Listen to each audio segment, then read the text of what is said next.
देखिए ऐसा है ना, पहले तो जो हर एक कॉलोनी है, उस कॉलोनी के अंदर इस तरह से कोई भी लोग आके रह रहे हैं, तो कॉलोनी को, समाज, कॉलोनी में रहने वाले समिति को, समाज को भी देखना चाहिए कि कौन लोग हमारे बीच में रह रहे हैं, इनसे हमें कितना खतरा है, रात को इनकी कितने बजे तक आवाजाही हो रही, ये किस तरह की बातें कर रहे हैं, इन्हें कौन लोग मिलने आ रहे हैं। क्योंकि कॉलोनी का बोलना था कि रात के बड़े देर देर तक यहाँ पे ना बड़ी आवाजें विवाजें, लोगों को आना जाना, कहाँ कहाँ के लोग आते, टोपी पहन के, बड़े बड़े पजामे में, ये किस तरह की गतिविधियां अचानक से एक पॉश कॉलोनी इलाके में। आप समझना है, ये जो महिला और जो उनकी बेटी है, इनके साथ जो आज वारदात हुआ, ये आज पहली बार नहीं, इनके काफी समय से परेशान थे।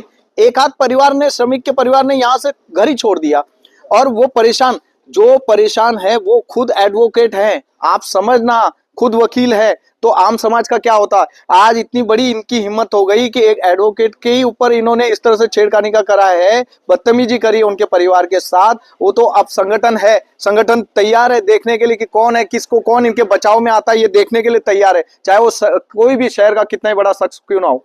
अगर इन जैसे इन हराम के पिल्लों के, इन सुअरों के भी मदद के लिए कोई आता है, तो उसे ये भी याद रख ले, हम नहीं डरते मुकदमों से, आपको हम घर तक नहीं छोड़ेंगे, आपको काम धाम छोड़ के हमारे पीछे लगना पड़ेगा। हम आज साफ बोल रहे हैं, आप लोग अगर हम लोगों पे उंगली उठा रहे हैं, तो हम लोग भी आपका काम धाम छुड़वा के हम आपको जीवन भर अपने पीछे लगवा देंगे, क्योंकि हमने तो छोड़ ही रखा है समाज के लिए, सेवा के लिए। ये यहाँ पर निर्वस्त्र रह के, सुबह सुबह निर्वस्त्र रह के महिलाओं की तरफ टीका छपी करते हैं, ये उनकी तरफ देखते हैं और हंसते हैं। ये कहीं ना कहीं लज्जा भंग करने वाला इनके ऊपर मुकदमा होना चाहिए। ये लोग इस तरह से पॉश इलाकों में रह के अपनी, एक बोलते ना, जमात को बढ़ाना, इनको परेशान करना, फिर इनका भागना, एक ये रैकी है इन लोगों की तरफ से। पर इसके लिए कहीं ना कहीं हमारा खुद का थोड़ा समाज भी गुनहगार है, क्योंकि एक बड़ी तादाद में ये ऋषिकेश में आ गए, ये व्यापार कर रहे, ठेकेदारी कर रहे हैं। इन्हें ठेकेदारी का दे कौन रहा है काम, हमारे लोग काम दे, इन्हें पनाह कौन दे रहा। अभी एक कबाड़ी की दुकान में एक लड़का मर गया, वो बेचारा रात के 3 बजे तक शटर लगाता रहा, ठोकता रहा, बचा लो मुझे।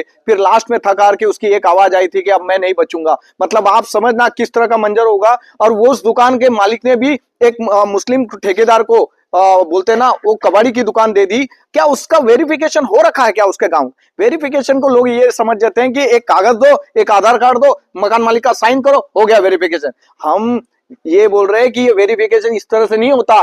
वो व्यक्ति जहां उसका मूल है, वहां के एसएसपी कार्यालय से वो उसका क्रिमिनल रिकॉर्ड लेके आए, वो अपराधी है, उस पर बलात्कार। आज एक बड़े अधिकारी का कई बार उसकी वो आती है कि अब ब्लिंकिट, जैसे ब्लिंकिट हो गया, और भी कई सारे मतलब आप समझ लो कुरियर वाले जो घर घर डिलीवरी दे रहे, पिज्जा, जोमेटो वगैरह, ये दुनिया भर के, इनका हो रखा है क्या? ये घर घर तक पहुंच रहे हैं। आज लोकल के व्यापारी के लिए